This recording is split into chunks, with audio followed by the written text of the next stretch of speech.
saya akan menyampaikan kondisi terkini bangsa kita. Kita semua sudah tahu teorinya, kita sudah tahu semua sejarahnya. Tetapi kenapa kita tidak berhasil? Kenapa sekarang Indonesia mulai goyang? Karena kita tidak tahu bahwa sekarang telah terjadi gerakan globalisasi yang akan menghancurkan bukan saja Indonesia tetapi seluruh dunia. Catat ini, seluruh dunia. Kenapa? Mereka bekerja secara terstruktur, sistematis dan masif. Kenapa struktur? Karena dia punya organisasi besar dengan sistem perekonomian yang dia kuasai di seluruh dunia. Kemudian kenapa sistematis?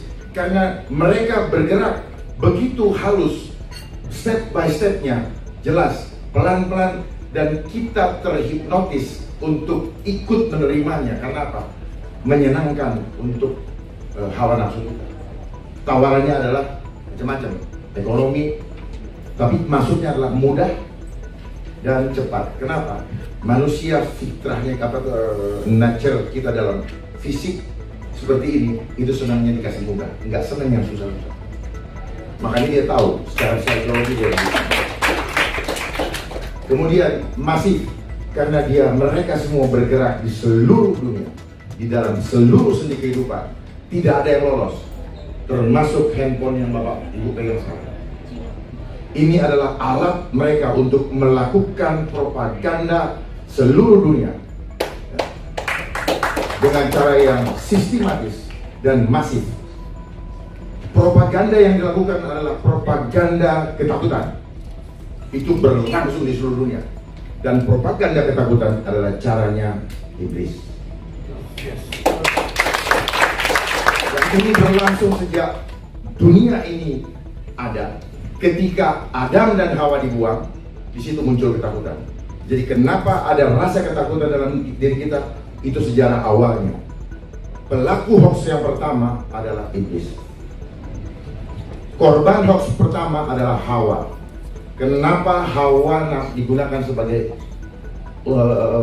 kata lain, sebagai pemuas keinginan kedagingan kita atau hawa nafsu, bukan Adam nafsu. Dan di mana-mana reklame semua menampilkan sosok Hawa, bukan pria. Coba lihat, dia punya frekuensi kalah. Itu. Nah, selanjutnya, cara bekerjanya globalisasi ini sudah sejak dulu, dan dia punya organisasi yang begitu kuat, bukan negara, non-state actor, dan begitu kuat, dan kita masuk bagian itu. Itulah birunya. Makanya Bung Karno menentang hal-hal yang sudah ini. Saya tidak mau menyebutkan karena ini rawan buat saya. Dengan underball-nya bergerak secara masif, tujuannya cuma satu, totally control. Jadi globalisasi adalah sistem. Di atas globalisasi ada super sistem. Sistemnya untuk apa? Untuk menyamakan sistem seluruh dunia. Dan mereka standarkan segala literatur, apapun yang kita pegang sekarang, sepanjang itu ngambil dari luar, itu adalah cara mereka memanipulasi kita punya konsep berbeda. Jadi sekarang kita di sekolah-sekolah dari dulu, Perang Dunia 1, Perang Dunia 2, kita dibodoh-bodohin kayaknya. Mana ada Perang Dunia Tuhan bikin berjilid? Rupanya disetting supaya semua kita yang sekolah, oh Perang Dunia. Jarak dari bumi ke matahari sekian. Emangnya yang dia pernah ke sana? Dari bumi ke matahari, dia nggak pernah ke sana. Bohongin. Ya, dibohongin semua kita. Ya, kenapa saya harus tegas katakan itu? Biar nggak ada toleransi untuk ketidakbaikan, untuk kebohongan. Karena itulah cara memanipulasi. Ya, sumber daya alam akan habis, bohong. Sepanjang kita hidup, Tuhan akan berkati kita. Bohong itu. Minyak akan habis, bohong. Minyak itu seperti mata air, kapan aja Tuhan mau bikin ada. Persoalannya kita jauh dari Tuhan.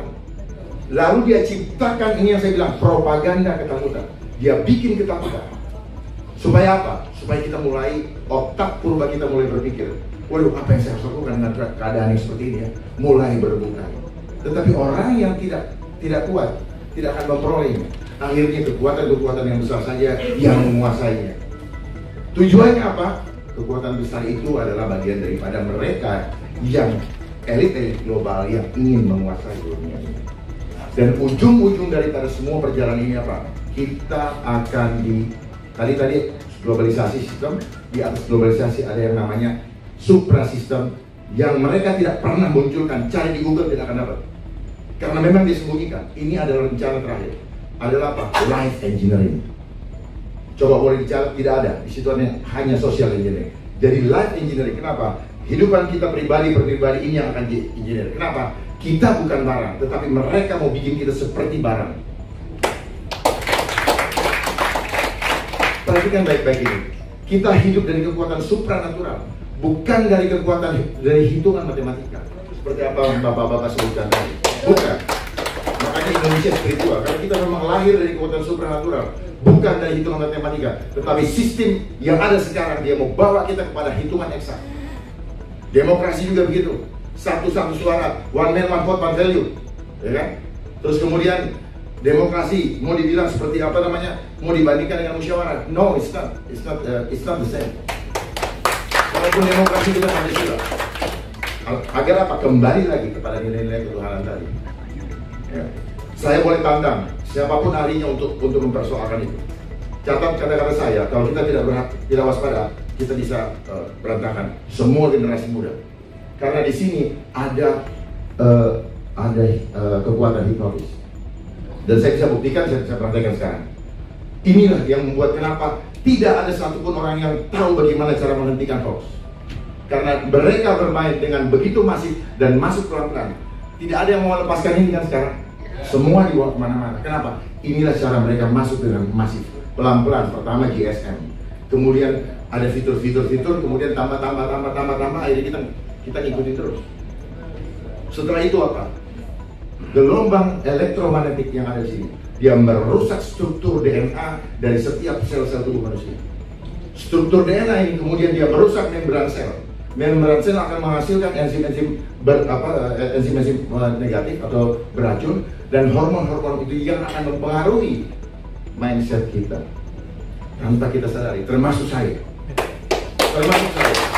Saya baru mengerti ini bulan Oktober tahun lalu. Bukan saya pelajari dan tidak ada literaturnya, tetapi hasil perenungan di mana Tuhan memberitahukan saya harus memberitahu kepada bangsa ini.